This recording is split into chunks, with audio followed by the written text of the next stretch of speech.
Hello and welcome to another episode of Get On My Level. Right now here on this lovely Saturday night and we're hanging out with Fernando and Ryan. That's right, and we have a lot of news for you today, including a few things from Blizzard, Gamescom, Xbox Game Pass, the Nintendo Nindies, amongst other things. But we also have a special topic for you guys, the hot button issue of the week. It's Fernando here believes that collecting's still the way to go, and we should never get rid of physical, as opposed to never Ryan, ever. who says the future is digital and you should forget about those things, old man. I want to be clear here. I've got nothing against collecting. I am a huge collector. It's just that my collection is digital and physical can just go the way of that doesn't make any sense, bro. So you think there's no such thing as collecting digital? There's no such thing. I mean, like, no. Let's just move on. All right. We'll bring that a little bit later, but for now, we're gonna get started with Get On My Level. Get on my level. Okay, guys. So, what do you guys see from Gamescom? Was there anything from Gamescom that you guys are excited about? Did you follow that at all?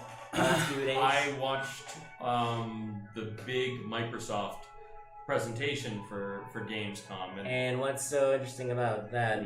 Well, that caught your eye. I mean, there was a lot of good stuff, but there was a lot of stuff that was kind of like meh, right? Like they said, hey, they released a bunch of different bundles that came out, right? Which were different color schemes for the Xbox, right? Custom controllers, things like that. Things that don't really matter. Right? You heard it here first. Right? Okay, but no, the interesting thing about those bundles though, right, is that they're now coming with Game Pass. Oh wow. Right? Those those bundles are coming with Game Pass included for like this first couple months for free. So that everybody gets to try it out. So imagine this, right? You're a new video game player. You've never purchased a console before, right? Okay, sure. I'll follow you. Right now, the choice is either A, I can go out and purchase a PlayStation 4, and I will have a wonderful console, and I will have approximately 2 games for it. Or I can spend the exact same amount of money, and yes, now I've got a subscription fee, but now I have over 100. Oh. Wait, but is Game Pass the only thing that it comes with, or it comes it includes like a couple months of Xbox Live and a couple months of Game Pass. Oh, nice. And how much are we talking here? Well, I mean, it's a standard price for like picking up a new console, right? Is it for like I can't remember. It depends on the country. Is it a 1X with 1 terabyte or the 1S? They've got different versions. They released like 10 different options, like an entry level and then a high end one. Yeah, like there's ones. I see, that's good. There's like a Forza Horizon 4 edition, which honestly I think would be silly to purchase because why would you purchase Horizon 4 when it comes with Game Pass? Yeah, right. Day one, right? Makes no sense. There's there were a bunch of different versions of consoles. Like it was like a Call of Duty version, but it was just slightly more gray, the console, but.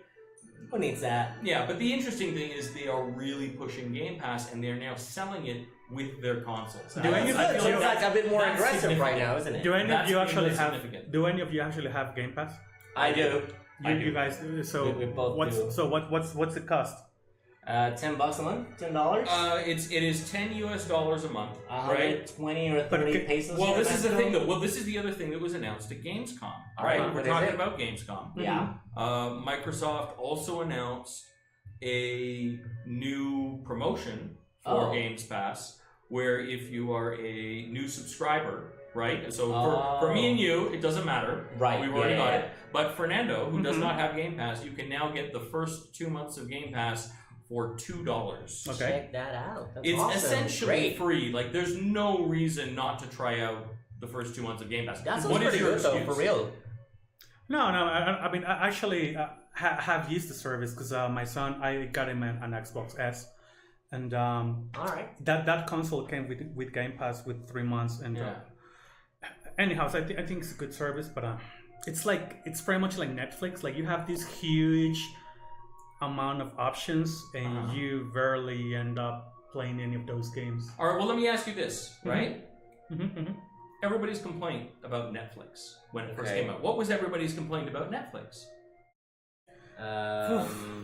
Everybody, they were like, "Oh, Netflix Netflix only has old, crappy TV series. Oh wait, yeah, because it didn't have its own content. It did not have its own content. It wasn't more than enough to go around, right? It was very limited. It was very for the price back then. Yeah. Okay. Everybody used to complain, "Oh, Netflix sucks." Now, let me ask you this much: how much do you use your Netflix account? Oh man, I might watch 3 movies per month, honestly. I watch all kinds of TV series. I put a few hours in every a day. week. Yeah. Every day I'm watching Netflix. At least I'll probably watch an hour, half an hour before I go to bed when I'm not gaming. So yeah, there's that. Like this, and this is my point. Is like, yes, there are some people that don't watch Netflix a lot. Yes, but there is a large market I agree. for Netflix. I agree. I mean, actually, at some point, I believe that it's even it doesn't matter if you do not play any games, because for some weird or stupid reason, people still pay for the service, even though they don't use it. So I mean, whatever. I mean, I do believe you. I believe people is gonna pay for it. Well, this is the thing. Like I don't approve. If you're not going to use the service, don't pay for it. I agree. But that's not the reality, to be honest. That's not gonna happen. Though. For example, I have Netflix, and I just told you that I could barely watch 3 movies at a month. Yeah. I mean, that's like tops. And I'm also guilty about that with Game Pass, though. I use Game Pass a lot. Like, when I first got it, I got the trial. I wasn't even paying for that. I had the trial. And I downloaded about 3 or 4 games that, I did play for a while, but it was like very little. And then I went back to everything else that I had on my library. And then I figured that after, I needed more room for games that I actually wanted, I deleted everything that I got for Game Pass, yet I still kept paying for it. So I don't really use it as much, but it's there just in case I need it. That's my. Because it's nice to have. That's my. That's the way I think about it right now. That is exactly my point, though. With you, okay, all right, fair enough. The biggest problem with consoles these days is that everybody now has too many games. Your PlayStation collection. It's you against your backlog. Is huge. Especially if you're orange. Is huge. Yeah. Companies are fighting for our time. Oh yeah, absolutely. Right? Everybody knows that if video games stopped being produced tomorrow, right, all of us have more than enough video games to last us our entire lives and several additional lifetimes. And this is why games like Fortnite are a thing right now. Okay, for little kids, because they don't have to spend on it. They don't have to bug their parents for a brand new game. While us, we don't really have time. We get home from work, we're too tired, and I'm like, all right, if I cannot put like 4 hours on Legend of Zelda Breath of the Wild, might as well do a few, 4 rounds of Fortnite in less than an hour and then call it a night. Well, so yeah, it depends on. Here's the thing, though, right? And this is my argument. I think I mentioned to earlier, right? But for Fernando, go on. This is why I am a huge Game Pass fan. Okay, right? And this is arguably the biggest reason for me. Is because we always want to play video games with our friends. Absolutely, right? I know we do. Yeah, for sure, absolutely. And the major problem that again, maybe you guys don't have this problem, but both of my brothers play video games as well, right? Okay, let me give you. I'm going to tell you a little story here, right? Sure, story time. My older brother, right? He's a violinist. He goes off, and his schedule is absolutely crazy. Oh, he likes video games. Yeah. But he's a noob. Like, he's not really a very hardcore player. But even if he's just a casual. It depends. No, but it depends because he likes certain genres of games. Oh, okay, right. Yeah. He likes games like Civilization. Right. All right. He likes those big epic strategy games. Right. Right. Yeah. Which I enjoy as well. Okay, but my younger brother Keith. Right, he actually he's a pilot, and he currently lives in Poland. Wow! Right, and he's there for the next 6 months, and he likes to play, like Grand Theft Auto 5. Okay, yeah. All right, and things especially like that. Online mode, right? Now, but the point is, I would love to play games together with my brothers. Yeah. But we can never convince each other to purchase the same game. Oh, okay, I see where you're going with this. Right? Go on. Yeah. I get super excited. I'm like, hey, I've got this new amazing game that I want to play online with you. Why don't you invest $60 US, or now it's games are like 1,500 pesos now. Yeah. Man. Like 1,500 pesos for one game. That's over $60 because like we get messed up by inflation and then the exchange rate, which is just ridiculous. It's crazy, right? Yeah, like, absolutely. Like if you're not on it, like on Steam, it's a different thing. Video games, Steam is a different universe. Completely different, animal. But on console, on console games. Like the new AAA games are ridiculously expensive now. I agree, yes. And to convince my brothers to invest that kind of money just so that we can play a game together for a couple of evenings, probably not because we're probably not. We got to organize it together to get together at the same time. It's right. It's like it's impossible to justify. Yeah. But with Game Pass, I can just say, pick a game in this collection. Right. I was just making that calculation. We pay about $80 for a game. $80 for the standard edition of what, $60 in the US. That's 1,500 pesos. Here in Mexico, you heard it here. You heard it first. I feel like we're not breaking news on that front. I mean, for people watching elsewhere outside of the country. But, yeah. So it's true that they feel more comfortable, paying just $10 a month. And there's a more likely chance that all of you will agree on something out of there that you like and actually play, even though you guys are in different countries and time zones and whatnot, right? Well, this is the whole point, right? Is that when I tell my brother, okay, download this game and let's play it together. And then guess what? My brother hates that game. He thinks it was terrible. It was not for him. Okay. How much of a financial investment was it for him? Zero. Zero. Well, if you nothing whatsoever. He did not pay a single extra peso, and then he just says to me, all I did with him was waste his time playing the game. So it was like 10 American cents, right? Like if you divide 100 games, divided by $10 a month, so that was like he just wasted 5 pesos, 10 pesos? Well, yeah, but imagine if I convinced him to spend 1,500 pesos on the game, and then he didn't. No, I mean, he'll hate you. He's gonna resent you. You're the end of it. Overall, you're totally right. I mean, it's a great value. It's a great value. Oh yeah, definitely. The thing is, you got a little bang for your buck for sure. The only thing is that is just obviously subject to each person, but to me, because I'm more of a lonely guy. I only play campaigns and the occasional online mode against more people, like fighting games and maybe Call of Duty and whatnot. I don't get to play a lot with other people. Maybe from time to time with James, with Diego. I guess what I'm trying to say is I'm a different customer, and while I see the awesome value that you are referring to, that's not that appealing to me. Experiences, yeah. But for example, I recognize that huge value.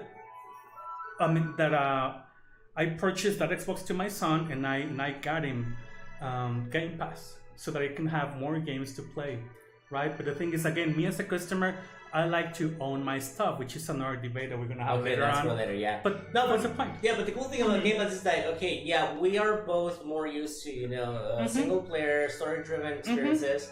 Mm-hmm. But if you don't have enough time later on, for example, myself, later on when I have less time to play, I'll jump on like Rocket League and Overwatch and this and that. So the cool thing about Game Pass is that if you are only like into story-driven games, you want to go online, whatever, the games are there. If you want to waste time with a shooter or Rocket League, whatever, it's also there. So there's more to go around for all our genres, like what we're into, like he said with his brothers. Well, that's what I was saying. There's a game for everybody. Right. Totally. Yeah. And then if you're rotating, right? Like the roster changes every month. Yeah. Well. This is the thing. It's usually like once a game goes into Game Pass, it's not leaving next month, right? Oh God, it's going to be there for probably.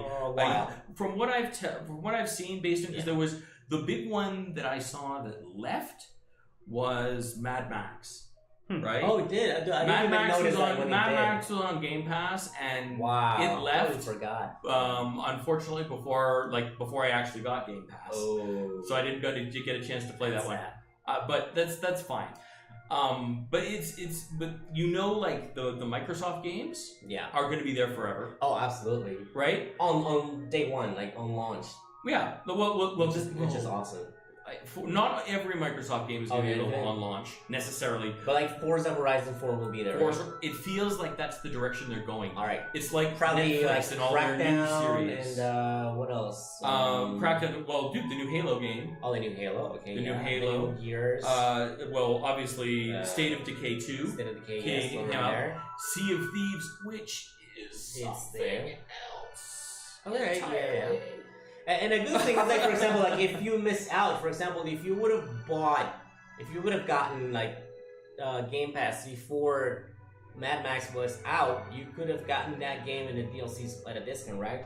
So if they were to announce, like, hey, Mad Max is leaving tomorrow. Yeah, but I gotta be honest. I'm gonna be honest, the deals of, like, hey, you can purchase the game at a discount and everything. I mean, yes, that's cool. If there's a game that I really, really love and I find out that it's leaving...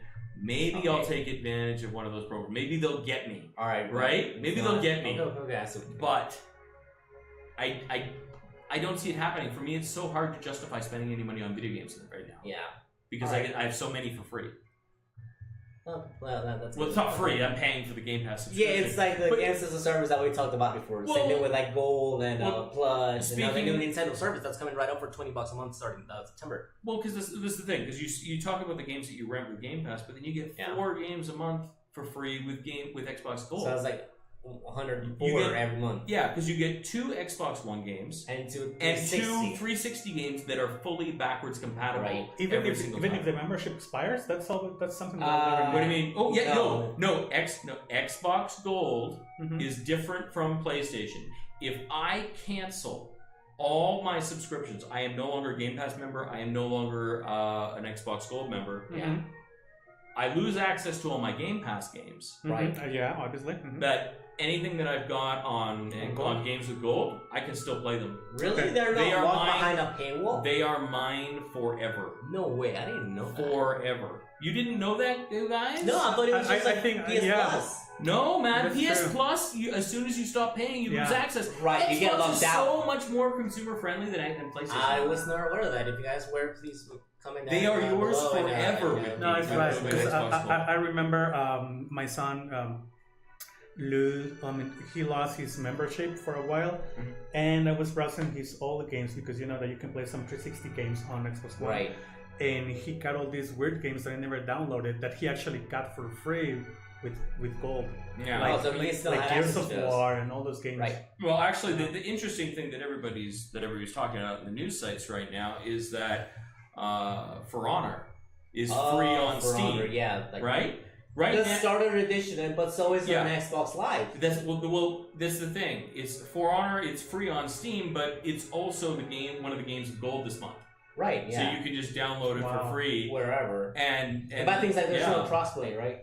I don't know. I honestly don't know if For Honor has crossplay. If you could. It would honestly. It probably if. I mean, Microsoft is absolutely 100% for crossplay right now. Right, and so is Nintendo. So there's definitely no crossplay with PlayStation. But if there is crossplay between PC and Xbox on that game in particular, I don't know. I don't see why there wouldn't be. I mean, there's this thing right now going on with what is it? It's we have that with Fortnite. We have that with Rocket League. We have that. I know there are more titles that are doing that, like Minecraft, and I don't know, I can't think of more off the top of my head, but more and more games and companies are actually starting to do that, which is awesome, you know, like, it gets a lot of us excited. I know I am excited for things like that to be part of the future as a standard, you know? Well, for me, if in my perspective, as a consumer, if, like, hey, you know what you're fighting for, Fernando? Is you're saying that you prefer CDs to Spotify. You prefer Blu-ray. You prefer like DVDs and stuff to Netflix.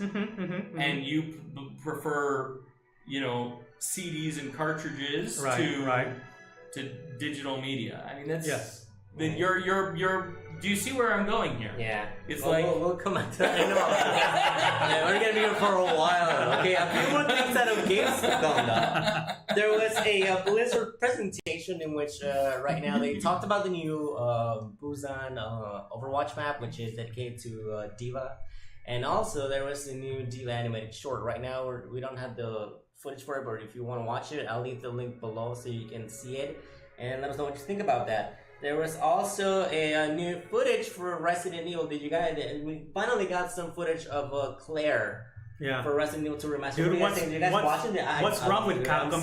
They just don't know how to draw face. Like, what's wrong with freaking Claire's face? You think it was bad? It's like, I mean, yeah, it's kind of off. I mean, I don't know if it's bad. I mean, do you remember the it's like, remember Marvel vs. Capcom Infinite? Like those weird faces, they were not okay, per se. For the demo. It actually got a lot better when the game came out. I've actually played the final release, and they did tweak it out. So dude, it was like better. I mean, again, they didn't know how to demo draw. was like ugly. Street Fighter 5 Ken was ugly as fudge. Yeah. Street Fighter 5 Ken, and then Chun-Li also got some backlash, but well, also got some fixed. of the faces on Resident Evil 7 were horrible. So it probably got something to do with the new engine, or I don't know. I don't know, man. But I mean, again, back to topic. Claire, she looks like a little bit off to me. I mean, she doesn't look. So she resembles less original Claire than Leo does, right? Because Leo doesn't seem that different to me, surprisingly enough. I don't know. For me, Capcom kind of has rubbed me the wrong way recently. So you have no hope for Mega Man 11 when it comes out? You think they'll drop the ball there as well? I don't know, man. I just gotta be honest. Like, their business practices with Street Fighter 5 have really turned me off. Yeah, me too.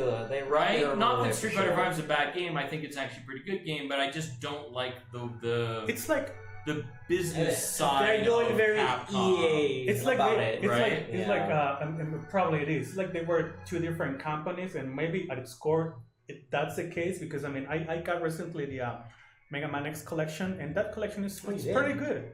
Yeah, that's pretty good. It's like some other games. I mean, some games other than fighting games tend to be better. I don't know why. Again, it's like two different companies, dude. Well, because they've got they've also got the new Devil May Cry 5. Oh god, yes, I'm so people is loving that. I mean, it looks good. I mean, I'm kind of tired about Devil May Cry, but it looks good. Well, I mean, it looks good. I mean, yeah, but again, I don't know. I feel like Capcom needs to really wow me. Get their act together, because they haven't done that in a while. To be fair, they're not on the same level as Electronic Arts. Okay, God, no, different story. Let's hope Electronic Arts is going down that hole. They're they're S tier. All right, well, Capcom would say it's more like an A minus. Yeah, I don't think they are S tier. I don't know. Actually, I mean, I feel like we're talking about the bad commies. CD Projekt Red. Right. That's the way to do it. Yeah. Absolutely. Right? With their free DLCs all throughout the thing. Yes. And honestly, Blizzard is always been really good, man. Oh, they are, yeah. Blizzard has always really impressed me with the quality of the games, the way they've done it. Now they've got a lot of, they got their Hearthstone stuff and Overwatch with loot boxes, but it's done properly, like. But it's only cosmetics that it doesn't involve, pay to win mechanics. So. But I think that's kind of. I think that the thing is, I don't want to change topics, but it's. Now that you just mentioned CD Projekt, is that the name? CD Projekt Red, yeah. Red. It's like super friendly. You can tell that they are doing video games because they love to do video games. Yeah. I mean, they want to create, they want to tell a story, they want to make something fun. And other companies, you can also clearly see that they just want to make money. Like clearly, I mean, Capcom is still like trying to create fun games, but you can also tell that they want to grab They're getting cash. a little greedy little by little. Yeah, a little bit. Like Ubisoft's kind of doing that.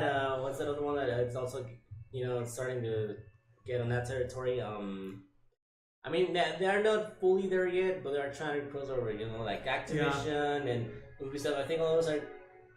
They don't want to be exactly like EA, but a few things of their models are being borrowed here and there. And like the worst part out of what EA does, which is something that I don't like. I don't agree with that, but let's hope they don't go down that way, or else we're gonna have less likable, honest developers. Well, I'll say this much, right? I mean, technically speaking, I suppose it's Microsoft, but really Rare.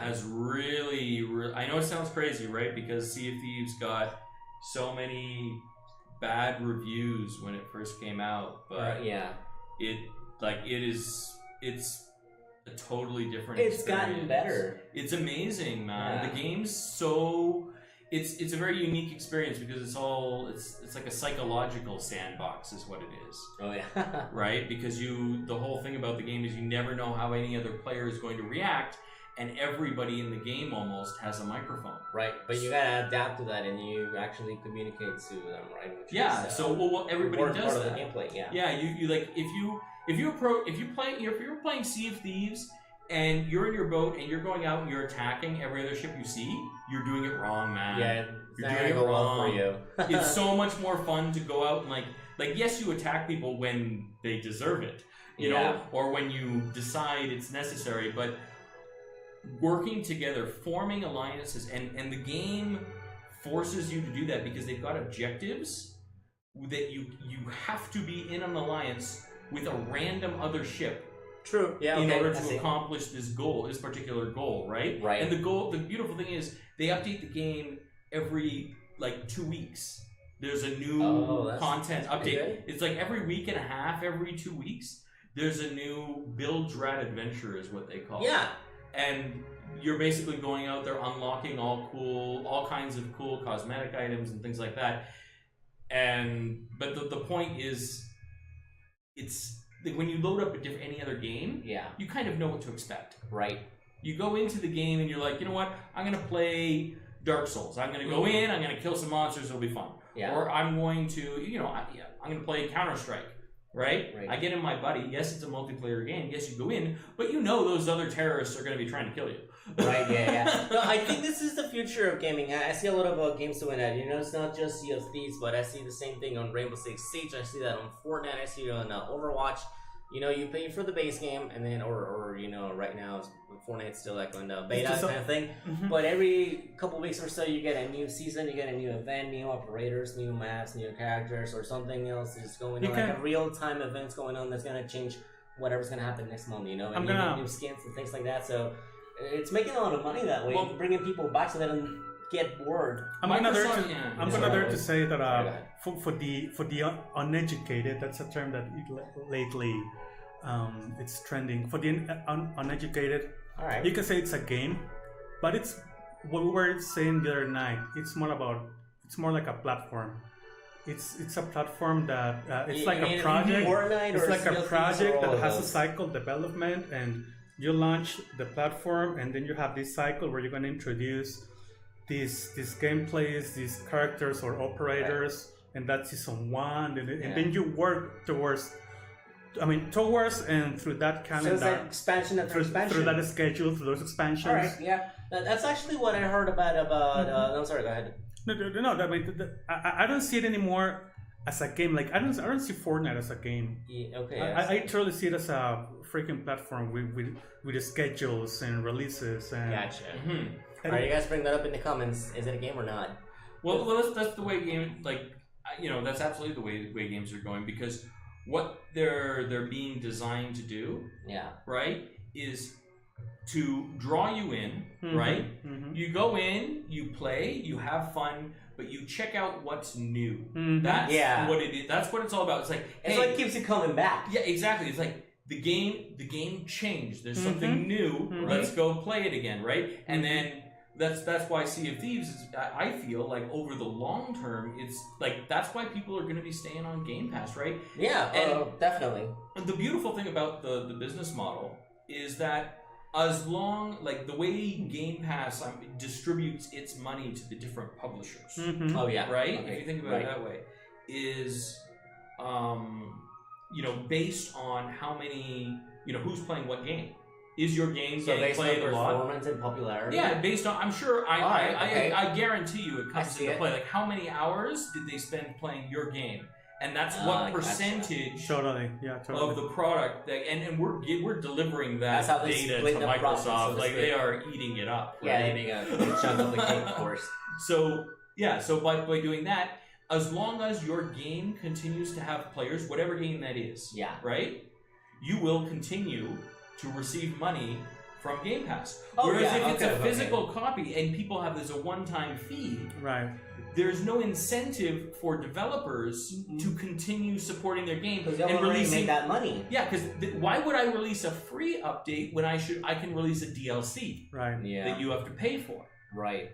Why would I do that? Oh, because as long as you continue to have a large and loyal player base, your game can continue forever. Dude, that's you just described GTA 5. That's been GTA 5 the last 5 years. That's why they didn't need to release a new game until just Red Dead Redemption 2 comes out, but look how long it took. You know what's interesting? More companies are following that model because you would think that only works for multiplayer games, right? But no. I was when I heard that a new Assassin's Creed was coming out this year, I'm like, really? I thought they were gonna take a break. I thought it was better for them to take a break every 2-3 years or so. But then they said something interesting this week. They said, okay, yeah, we're gonna bring Odyssey this year, but guess what? Next year we're gonna take a break. And I was like, oh, okay, finally. But then they said we're gonna take a break because we're just gonna add more content to it. Like eventually, well, it'll have expansions and DLC. I don't know if it'll be on their one big pass, or if it'll be free, or if it'll be, I don't know what they'll do. I don't know if it'll be like online based or more things that add to the lore and the story. But it's just interesting that they're saying, okay, we're not gonna do one more big AAA title because instead we're gonna try to draw you back into this one for as long as we can milk it. And I'm like, I don't know if I like that or not. I'm a little scared because I've seen how it works in multiplayer, but for single player, I mean, I don't know. I'm a little skeptical. What do you guys think? The worry, right, is that more and more and more games are will follow the path of like the model, right? We need to create a multiplayer environment. We want a game where people are coming back forever, and that's just not like you play a game like The Witcher, right? Yeah. It's not a game you're gonna play over and over and over and over. I mean, maybe some people I know people who have, yeah. Some people do supposedly. But like generally speaking, a single player game. You load it up, you play through it once, you get to the end, and then you probably never load it up again. Yeah. Right? So it's back in your shell collecting dust. So, if you're, more games, when they realize this, right, and they are, that, if you have a game on Game Pass, the objective is to get people to play it for as long as humanly possible, which for the record is fantastic for consumers because that means free new content that is going to be constantly released by these developers for games, right? Yeah. There's going to be more ongoing, continued support of games with a model like this. But the problem is, maybe we see less of the normal, natural single-player experience. Yeah. That's going to I don't know about that though because there's still. I mean, we've got Doom Eternal coming out. Oh yeah. Right, which I'm really looking forward to. Exactly. That sounds great. We have The Last of Us 2. We have a sequel to Horizon Zero Dawn. We have more God of War. Eventually. I still think there is. I feel like there is space for both. I don't think we need to choose. Like single player games, I don't think they're going away. I think there's room for them, and I think they're always going to be around. Yeah, they'll find a way to coexist within the same environment. Because I don't always want to play with other people. I want to sit back and chill. Mm-hmm. Like it's different. Like we do. So there's like a market for everyone. Which is why I don't want to get off the couch. Right. So one last thing coming out of like Nintendo and Blizzard. Is it? I don't know. They're bringing Diablo 3 to the Switch. Isn't it like too late? Isn't it late to the party? Or it's kind of surprising. I mean, I've never been a fan of Diablo, but would you buy a port on the go? I'm a little tempted. I don't know. I gotta be honest. It's somewhat appealing to me. I've reached this point. Yeah. Where I am, as a consumer, I am sick of paying for the same game on multiple different consoles and platforms. Like, we got to get the PC version of this. I bought this. Well, let me think. I bought Skyrim for the Xbox 360. Right. Mm-hmm. Naturally, it's one of the games that Xbox does not have backwards compatibility support for. Yeah. So they did. That's one of the discs that you're gonna give me, right, for free. I do have that disc. I do have that disc. I don't know if that's what I don't know if I want to give up. I love that game. I'll go pick it up right now. I'm glad you take it off your hands, so don't worry about it. Did you actually finish it? Oh, of course I finished Skyrim. With all the seals and stuff? How long it took you? Like months? Or weeks? How many hours It was so long ago when I first played through it. Like 7 years ago when it came out? Well, as an example, I now also, in addition to that, because there was one of those Steam sales on, you got it on PC, I of course got the Steam VR1. version because it's got all the mod support and everything. Oh right? yeah, man, there's Skyrim. that. I forgot. Okay, yeah. So there's that, right? But it's like, and now, let's buy Skyrim for the Nintendo Switch, and let's buy the new re-released version. Yeah. Like, I gotta be honest, moving forward, that is not going to fly. I don't think. Yeah, it should. Not when it's ridiculous. Not when you're gonna have. You want my prediction? All right. Right? Go nuts. Go ahead. Moving forward, prediction. Yeah. Here we go. He's calling it right now. Drum roll. Microsoft has recently purchased five game development studios? 6? They're still getting more. Yeah. Right, and Ninja Theory. And they Theory. created a new one on their own, and they purchased like 4 or 5 more, including Ninja Theory, and they're on the lookout for more, right? Yeah. They still are. I know. First of all, have you seen their new Santa Monica site? So I they haven't, can compete with Sony Santa haven't Monica. seen that. And I don't know if they're all gonna be under one big building or not, but I've heard that they give money to Ninja Theory so they can make their new, like premises and stuff.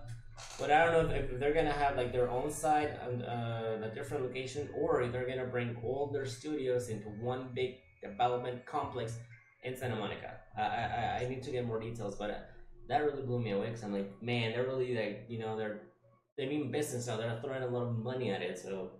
And it's crazy, man. Well, big things are coming in the next 3 to 5 years. Well, this is the whole thing, right? You've got like all these new game development studios. It's gonna be first party now, and so. all those. They're gonna have the exclusives. They're gonna have and all of those exclusives, right? My prediction is that not only do all of those games get released on Game Pass the day of release, but in addition to that. I really do think that, especially once like the next generation hits. For this generation, maybe not. But once next generation hits, all of those Xbox studios, their games are also going to be available on PC. They're going to be part of their Xbox Play Anywhere program that they've got. Oh yeah, absolutely. No, right? That's gonna happen. Yeah. So you're going to be able to play those Xbox games, even if you don't own an Xbox console. Mm-hmm. You can still purchase Game Pass and play them all on your PC. Mm-hmm. Yeah. Like, dude, Sony has to respond to this, and I know it's coming, and I'm really excited. Like, Sony has to do something. Yeah, absolutely. And it'll be interesting. I'm looking forward to there's going to be some kind of a response. On them. Yeah. But if you think of this, right? If Sony does the same thing that they've always done, which is the PlayStation 5 comes out. Imagine if A, they do not have a response to Game Pass, right? And B, there is no backwards compatibility. Oh god, that's gonna destroy them. Imagine if you have those two things. Imagine if PlayStation 4 games do not work on the PlayStation 5. That's no good. What is Sony going to do? Let me chime in into that. The thing is, Microsoft, just as you described it, totally, Microsoft has the upper hand because literally Microsoft can turn and will turn any computer on the planet with enough power into a console. That's a fact, and I agree with you that that's what's going to happen eventually. The disadvantage that Sony is going to have, and at the same time, the only advantage that they may have, is that Sony doesn't have the cash to come up with that kind of thing. I mean, they can come up with maybe a little box that can stream video games like they tried a few years ago with OnLive. They can try that. Let me try to finish this point here. But they will depend on the speed of the internet. So that is only one possible route. I'm not saying they're going there. I think that if we position Sony right in that point on time, Microsoft converting every single computer into a console, the only thing that Sony can do is play the card of, you know what, I'm going to stick with the hardcore old school gamers and I'm going to give them another console because they want to play with their consoles. Because I don't think Sony has the cash to put up with that massive and universal solution that Microsoft is gonna come up with. I gotta be honest, like, yeah. Go ahead. Go ahead. Well, I was gonna say, I mean, I really think, I just don't know if Sony has got an answer to this. Yeah, I know. And because this is the thing, right? The whole idea of streaming video games through the internet, right? Like it actually being hosted on a server, right? And then you're just streaming it to a device, like on Live 7 years ago, right? or so. Which is what PlayStation now. PlayStation is doing it. I think it's absolutely a thing, and I honestly think that's going to be the way of the future. But it doesn't work well in all areas because of data caps and poor bandwidth in certain countries and whatnot. Right? The world is not ready for it, right? It's not ready. I feel like the technology is not there yet. Maybe Korea with their fucking super awesome, freaking super awesome but the rest of us are screwed. Exactly. We can't really keep up with that. No, I mean, we're you're gonna right. get lagged. We're gonna get frustrated, and it's also expensive right now. Well, this is the thing, right? Like, but imagine this, right? And this is what the rumors are for the next Xbox console, right? The next Xbox. The two versions. Well, yeah, because there's going to be. I was actually going to talk about that. Yeah, well, because there's going to be the new one, right? The sort of just like the new console. It's going to be a bigger, better, faster, regular console, right? But then in addition to that, so the rumor is that they're also going to be releasing a cheaper model that's like streaming only, like a dummy console. Yeah. That is just a streaming box, right? And then you just play games streaming. And yeah, maybe we look at it and we're like, oh, well, that's going to be crappy, right? What do people in Korea think? They've already had that for years. They're like, well, it doesn't really affect them anyways. Well, I mean, it's because for me, there's a lot of benefits to streaming video games that we're forgetting, right? Yeah. Number one. Do you right now? What you're always complaining about the space? Oh god, yeah, you don't have space. When you, this is the thing. When you're streaming video games, the brand newest video game comes out, you don't have to download it. No, you don't. There's no download. Also, you never have to download another patch or update again in your life. It's just there. It's just installed already. They do it on the server side. Okay, cool. Yeah. So it's just a matter of can they get rid of the lag? Can they get rid of the latency? And supposedly Microsoft has got like hardware in the dummy console that's going to be helping with that. But again, so it's kind of like what they have already with the FTL technology on Mixer, right? Because it has no latency. Okay, let me throw a few little. And another positive thing about streaming games is like right now Nintendo was trying to experiment with that. It didn't go so well, but at least they're getting there. The good thing about streaming is like it doesn't matter if you don't have like a high-end PC. If you cannot afford new hardware, that's fine because your potato can run any brand new game as long as you're connected to the server. Yeah. Which is what they were trying to do in Asia with Resident Evil 7. They tried to bring Resident Evil 7 to a Switch that way. Again, it didn't go so well because there's still some latency with lag and latency issues and here and there, dropping frames. But the possibility is there because you don't need to make a more powerful Switch in order to play a game that you can run a PS4 Pro, which is amazing. If they fix that later on, you're probably gonna be able to play the latest titles here, like The Witcher 4 on your iPhone or something. Well, yeah, that's the whole mind blowing. Think of the possibilities, right? Yeah. As far as mobile consoles are concerned, if all it is doing is streaming, right? Yeah. Okay. And then I mean, you've got it. Yes, for games like Street Fighter, you don't, generally speaking, you care about every single frame of input lag. But you're playing Final Fantasy, right? Not so much. Not at all. Yeah. You don't really care, right? If as long as it's not noticeable, right? As long as you want it needs to feel right. Yeah. And this is the big thing for me is that when Microsoft releases their version of this, assuming that's what it is, again, it's a rumor. Okay. But how good is it? How does it compare to Sony's? Were they, in all these, every single other service that we've seen about this has always had latency issues. It's always been problematic. Yeah. The internet is not ready for it. Or at least the internet in Mexico is not ready for it. Yeah, no, it's so expensive and still not that good. But if you got a fiber optic internet connection, right? Right. Why not? Oh, totally doable. All right, just let me throw a little bit something else to the mix. So here's a little curveball. Speaking of rumors, there's two things. So they're saying that something that would benefit Sony is that they're saying that they might also bring their exclusives to a PC. I don't know if through streaming or not. I guess so. So that would mean that you probably wouldn't need a console anymore because you can play both Xbox titles and PlayStation titles on a PC. And here's another thing though. They're saying that now Steam is definitely not going to rely on the Windows machines anymore. Apparently, they found a way to bring gaming to Linux machines. So that's probably going to take a few, some money away from the Windows market over to open source, which is going to be crazy. I don't think Apple will make their systems anytime gamer friendly. That's not going to happen. But if they ever decide to maybe jump into consoles, or Google with the machine that they're talking about that they want to develop, then that's going to be a lot of, I guess the future will have a lot more variety, a lot more competitors. Again, people were saying, competing for your time and your money, and all of it through the internet, like no more physical. So it's going to get interesting because, now people want a piece of the pie, and the limit's going to be, like your ISP, though. Well, this is the thing. Imagine, I don't know, man. It's wild. It's a Wild West all over.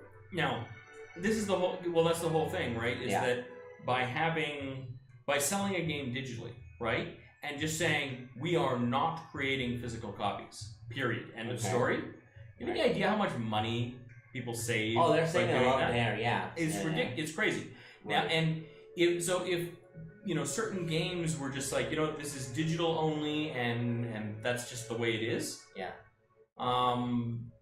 Like, the question is, do they pass those savings on to the consumer, or do they just put them in their own God, no, they won't. They would never pass They're not savings. doing that right now, I mean. Now, let me say, Electronic Arts, I don't have a lot of faith in. Yeah. But, a lot of other companies, a lot of other, it's obvious with indie studios that they're already, all those games on Steam, you think you can go to the store and buy those? No. They're only available digitally. Yeah. And guess what? They're a lot cheaper. No, true. I also gotta give it to Nintendo because right now Nintendo is the more expensive out of the big three. Well, when it comes to indies, I've seen indies that are just as cheap or even cheaper than on Steam, even though they come out on both platforms the same day. So they will charge you a lot for a freaking Doom port or Skyrim or the latest Mario and whatnot.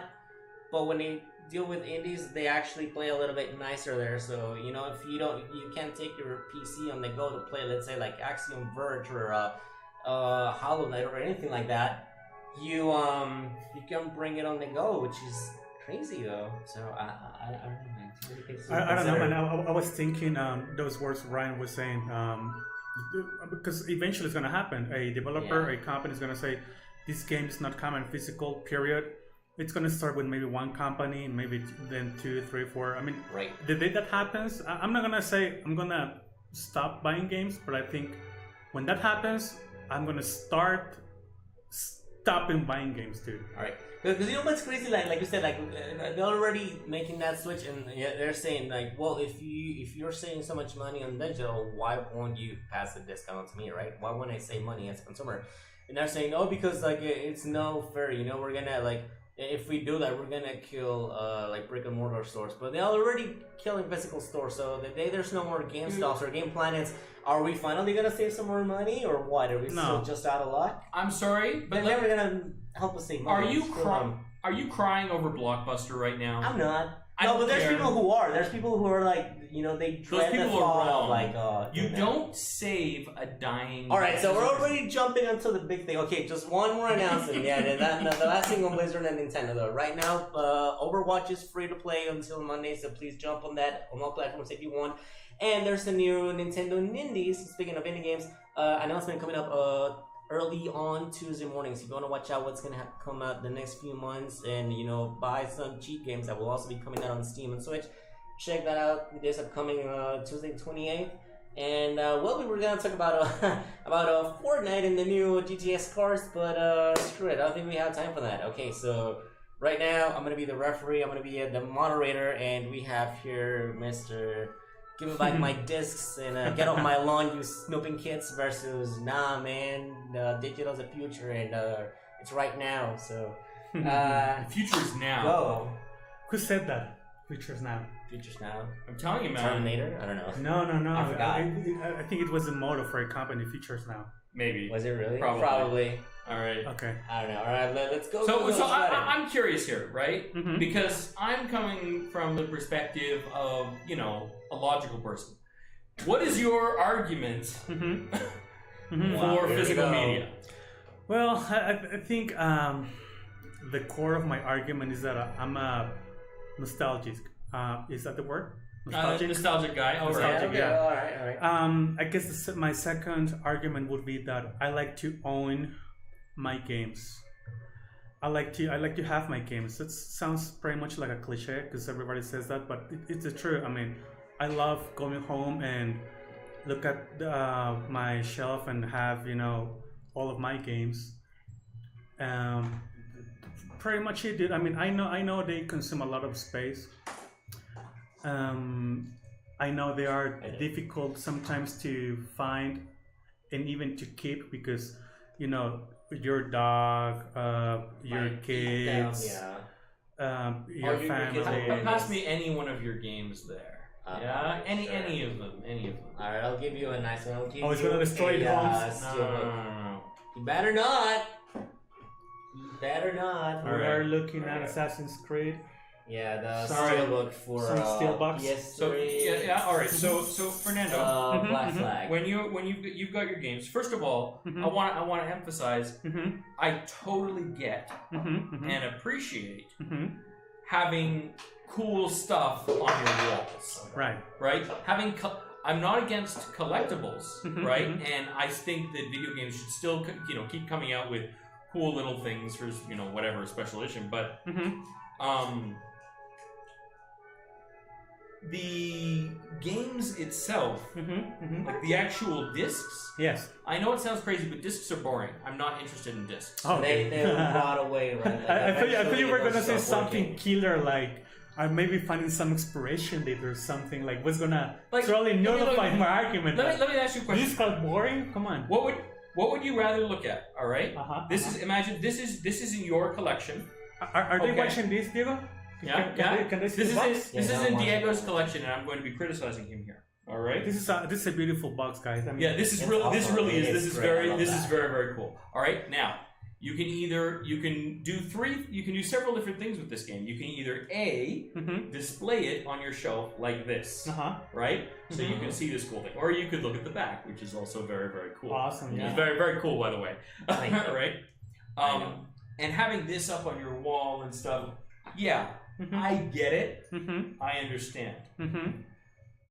It's not how most people are able to actually store these things. There's a very limited number of things that you can actually display. You know how this game, I believe, was being displayed by Diego? Like this. Yeah, I know. You can only see the side. Like, right. Yeah. But I think it goes beyond that. Because he owns that. He knows he has it. When I go in, and when you look at somebody's video game collection, right? It's always a wall, right? And they boom, boom, boom, boom, boom. But they're always stored like this because it's the most efficient way to store the games. Because they take up so much space. But when you have it like this, I'm sorry, but you're not appreciating it. Yeah, but that's not the point. If it's a collectible... That's not the point. The point is that... Let's look at the front. The point is that Diego knows that he owns it. But that's my point, is that it is, you know... With all the games that we've got, it's simply not possible to do that with everything that you have. So for me, as opposed to collecting the game disc, like that game disc is cool. I will admit, but that's a really cool cover. But most of them don't come like that. Okay. What's cool is like a figurine of the video game. Yeah, which came with that package. You get a figurine, you put it on display. That's cool. kind of like this. Yeah, There we go. You want cool stuff to display. I'm sorry, but this looks way better than a game disc. Yeah, like this is the cool stuff. This is what we're talking about. This is the stuff you want to collect stuff? Collect this stuff, right? Like the actual, that's my opinion, right? Everybody's entitled to their opinion. But when it comes to the actual games themselves, I like to be able, for me, dude, you cannot tell me this is awesome, dude. I'll take the Mac back. Sunset Riders? Not the game per se, but I mean having your old console with your cartridges and having a bunch of, I mean, the pictures of this, but having this is like a closet full of games. It's awesome because you own all that shit, dude. I mean, yeah, but I own all my. You think I don't own my video games? Why do you say I don't own them? Because we all know that you don't own those video games. You just have a temporal license. Oh, were you talking about Game Pass? You're talking about in general. I mean, in general, because I mean, you do not own those games. Because you can't touch it or see it or something. Because I can't touch it. Therefore, it doesn't exist. Right. Kind of. It doesn't exist, but it's a license. I know you can store it in a hard drive. I know you can store it in a hard drive. Actually, even if you buy the disc, you're only allowed to use the license. So they're still gonna bitch at you over that, even if you get a physical nowadays. If you feel that in order for something to have value, it needs to be physical. Oh dear. No, I'm not going there. No, that's not what I'm saying. Then your job and my job and you're like how we pay the bills is not going to work, right? Luckily, they didn't say that. I see what you mean. Right? Yeah. Like there's nothing physically there, right? But that doesn't mean it doesn't have value. No, I mean it better have value because you've invested a lot of money in all those digital games. And time. But the difference is that all that money that I invested, I can hold it in my hands with all those cases and stuff. Right, with like the retro things. Mm-hmm. Okay. Yeah, but for digital media, right? I don't have to leave my couch for me to have. First of all, all right, we all know about emulation. We've heard of this before. Yeah. Oh God. Yeah. Right? So with a combination of, for the retro needs, you get you can get something like Launchbox, and you can have pretty much, as much emulation, Super Nintendo. You're such a scrub right there. Scrub. I'm sorry. We didn't. I like how you failed to comment the time that I air through you out of like your Dragon Punch or whatever it was. This is footage from earlier, and Sagad is Fernando. Player 1 is Fernando. Player 2 is Ryan. I'm Cammy in this. And this is not gonna end here. Once the show's over, they're gonna keep going at it more. So for the rematches, right? Yeah. We're gonna have like a little first run to 5 back. or first to 10, I think. Oh, look at that. I mean, to be honest, he won the first to 5. I won the first to 5, but Ryan is 6. Alright, let me stop you guys right there. And for everyone in the chat, or everyone commenting on YouTube, are they evil material? Are they like Capcom Tour worthy or nah? Also, probably not not. But we don't care, right, Ryan? Anyways, you were saying it's just we are talking while looking at this footage of us, and it's kind of a distracting, but it is. But yeah, let me tell you my argument for digital. Mm-hmm. All right. First of all, right now, I mean, everybody has space problems in their house, right? Mm-hmm. Trying to find where to put something is a major issue. Yeah, so Exhibit A, yeah, Exhibit A. I right? need more shelves for all this stuff. Like you gotta have more shelves, more stuff, this, whatever, right? Right. Yeah. But that's number one. Number two is the laziness factor, the convenience factor, the fact that I can sit on my couch and browse 154 different games on my Xbox. Right. It's 1.8 terabytes free, by the way. Yeah. But the fact that I can, yeah, exactly, right? No, but what I'm saying is it changes everything. I think everybody should do that. And also digital's a little bit cheaper sometimes. Digital's cheaper. But also, you get access to the game right away. You want to buy it? Launch. Yeah, the fact that I don't have to go to stream Spider-Man on launch, if you guys are interested, watch it on mixer.com/reform. Sorry, go ahead. The fact that I don't have to go to a store to buy it, right? One more to go. Oh, one more to go? Oh, geez, look at that. One more fight. All right, so finally, all right. One more fight, that's it? I know, right? Okay. Yeah. Or no, I think not. No, I think not, right? No. Is there more? Keep on. No, I'm sorry, we're distracted. By going, you're distracting me here, yeah. Oh, jeez. Yeah, but yeah, you're sitting on your couch. I can pick any of those games without getting up off my couch. And not only that, but the big thing about it is switching between games, right? I'm playing one game. My friend invites me to go play another one. Yeah. It's just a matter of, accept invite. Boom, I'm in. Right. You take your party right away. Again, right? we're different customers, dude. Like, again, I'm a very lonely guy. I'm a little stuck between the two, I'm like torn here. Yeah, it's like I'm a very lonely guy. For example, just I guess this is one of my last arguments about this topic, is that actually I think the day before yesterday I was cleaning up and reorganizing my closets, and I had all these video games like just thrown in, like, or everything was just unorganized, and I just took like a good couple of hours to reorganize everything, and I realized of how many games that I didn't even remember I had, and I was like, dude, wow. this is awesome. Like I freaking own all of these games. And yes, maybe this is part of what you were saying. Like, you were trying to give the example of how Diego has to store his game in such way because he needs a space. Well, even in my case, I don't even look at my games because I have so many that I just throw them into the closet and I don't look at them. Oh, right? yeah. And then you know what happens? And then you... This is my other thing. They get damaged. Yeah, yes. They stop working. Let me finish. Compatibility no longer works. No.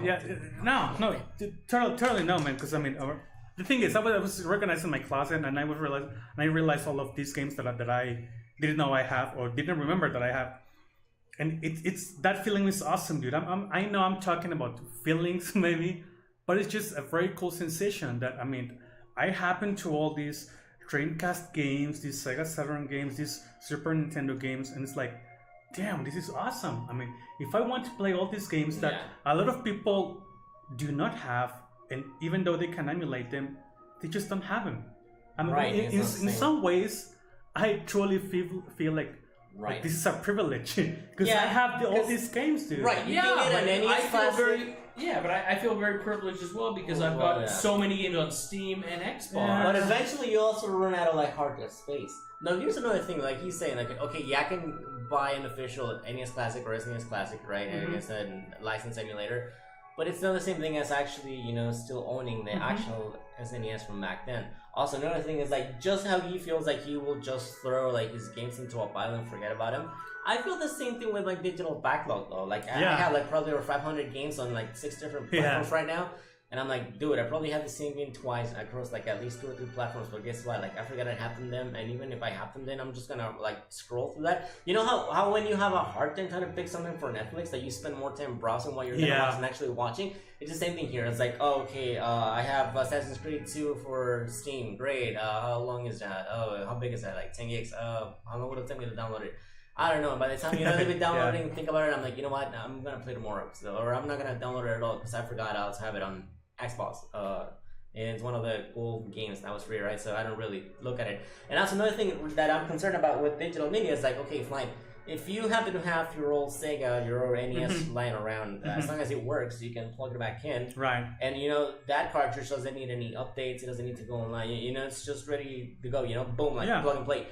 But what happens when certain digital games like go offline? Like, what if they are removed from the Xbox store, the PlayStation store, or the server shut down? Dude, what happened with Marvel vs. Capcom 2? I hate that because I feel like my money's actually gone. What happened with Marvel vs. Capcom 2? Yeah, that it was removed from the... It was removed, and now I cannot buy it anymore.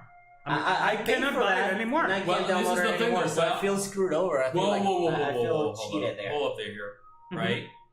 You may not be able to purchase those games anymore. Right? But if you purchased it when it was available digitally, you can still download it. Totally. In a few cases, they stopped that though. No, they did not. No, absolutely not. If you for certain titles, that they remove. But you want to name one example of a game that anybody who purchased it digitally, suddenly one day they were told you no longer have access to this game. I'm gonna give an example. All the Konami titles that were arcade ports on the 360, and also all the DLCs for Ultimate Marvel vs. Capcom 3. I paid for them, can no longer get them. And also, when Dino had like Ninja Turtles on 360, and what was that other port besides Out of the Shadows? If you got the Sculpted Rim and the Simpsons for Konami and still sitting on your console, good. If you bought it, but let's say you wiped your hard drive, right? You lost it. And then they took it out of the store. If you want to go back and get the Simpsons arcade game and the TMNT and all those things, X-Men, and re-download them, guess what? You are SOL because Konami no longer wants to have that on a PlayStation or Xbox arcade store, and even if you pay for that, like it won't give you the option to re-download it, which I think it's BS. Well, this is the thing. I totally agree with you. Yeah. Right. That's complete BS. That's my nightmare. Like, what's gonna happen in the future where all those games, when the servers are no longer supported and they shut down? This is the thing, though. How does physical media solve that problem? It doesn't. It doesn't. Because what do you mean? No. Well, let me finish. Games without updates, the vanilla, but it's better. No, man, dude, man, like you play these games. You're saying like the DLC not works. Most the games don't even run off the DVD anymore. When you put it in the drive, right, the first thing it does is download the game off the internet because the version you've got on the Blu-ray is wrong. Right. So, like, there's literally no benefit to having physical media. It's not going to solve your problem. I'm saying, okay, what if like in the future, this version of Assassin's Creed is no longer backwards compatible? If I still have an old working PS3. Even though I won't have the patches, even though I'm gonna have the vanilla buggy version, I'm still gonna have access to playing old school, Black Flag, than not playing Assassin's Creed at all. So it won't solve my problem, but it's not gonna have your patches. It's not gonna be the true Assassin's Creed experience, and I appreciate that. But I'd rather have it than not play it again at all. Well, what if I get nostalgic over that over 20 years, and they're not gonna have the 8K remaster of that? If I ever want to play Black Flag again, then this might be my only way to do it. My argument, my money would have gone nowhere. This is the point. In order for that to work, right, you are banking on two things, right? In order for physical media to triumph in a nostalgia situation, you are basing it on, number one, they have to, in these extremely rare cases, they completely stop supporting the game. Right, and you have to have so you have to have a copy of this particular game, which is not very common. 1 minute away. And the last thing is you have to pray that your console from 20 years ago it still works, or else and guess what? Your consoles in 20 years are probably not going to work. But your Steam account is still going to know that you purchased that game and you're going to be able to download it. Well, they still have to work on backwards compatibility because, like right now, even on a state-of-the-art machine, I cannot run my games from the 90s. So they have to be optimized. Otherwise, you can't go back because none of us run, CD-ROM or even little floppy drives right now, so a few games have been lost because of that. I'm about to lose here, by the way. Anyways, I think we're gonna bring this over Spoiler into after the after show and the after stream, and we're gonna keep the conversation going on Discord and the YouTube section, so you can reach out to us maybe via Twitter and tell us what you think about all this. So, guys, I really appreciate having you guys over. Fernando, thank you. It's a pleasure thanks for having us here with you.